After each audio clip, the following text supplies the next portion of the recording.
today I'm going to be sharing some about air drying and rough drying your hair.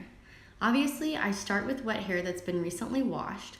I usually only wash my hair every few days, so I usually wear it air dried or rough dried on day 1, then curled, then up, and so on.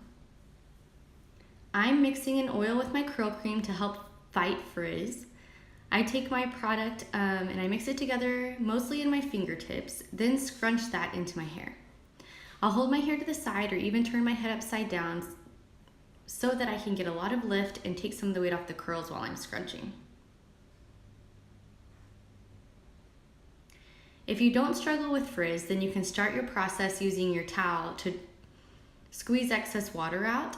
If you do struggle with frizz, please use an old t-shirt or a microfiber towel so it doesn't rough up the hair as much. Sometimes before I dry my hair, I will comb it out, but other times I'll simply shake it out with my fingers only before allowing it to dry. It just kind of depends on what the weather's doing that day and what I feel like, what I have time for. I like to comb out my bangs in the front so they're not crazy when they're dry.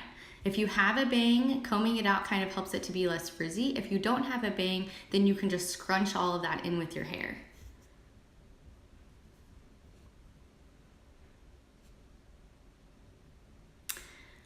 When my hair is wet, after I have used my t-shirt or my towel to dry, I'll either let my hair air dry completely, depending on what kind of time I have, or I'll rough dry it using my blow dryer on a low blow setting. I like to focus my dryer mostly on my roots to get some movement and volume there. And I'll only rough dry my hair about 70 to 80% of the way dry, so it doesn't get really frizzy. While I'm blow drying, I'm using a claw-shaped hand to scrunch my hair and hold it kind of somewhat like a diffuser, using my hand as a basket for the hair to have lift.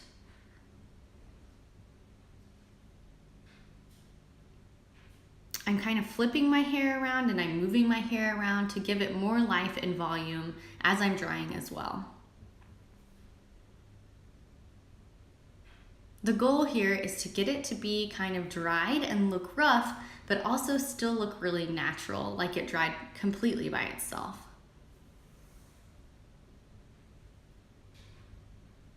Flipping my hair just upside down to get some of that volume in, still using my hands to really scrunch it into place.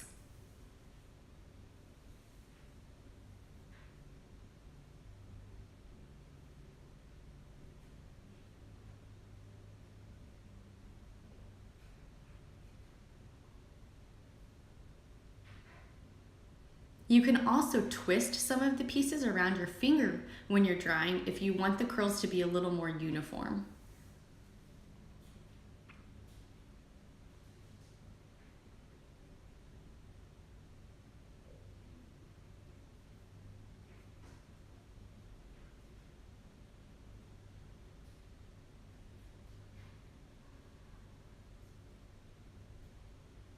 When I'm done rough drying, I'll piece my hair into place and scrunch any remaining areas that need it.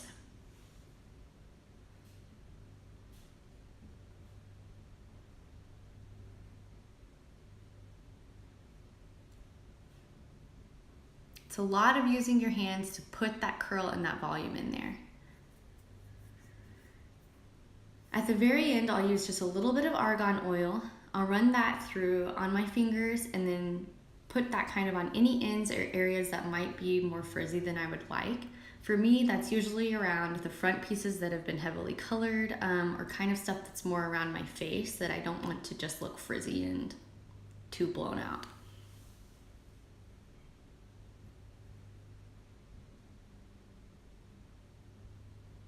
You can also use that to kind of tame down any little tiny baby hairs that you might have in through your part or in the front.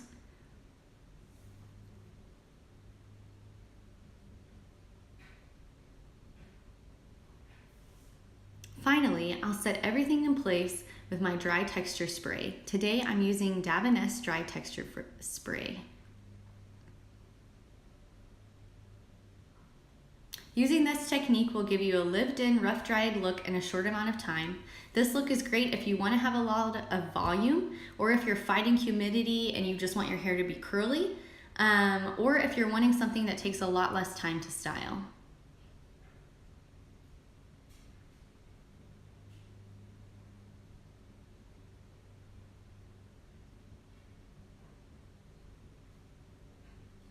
Thanks for tuning in, and be sure to check out my YouTube channel and follow me on Instagram at Ashley Renee Hair.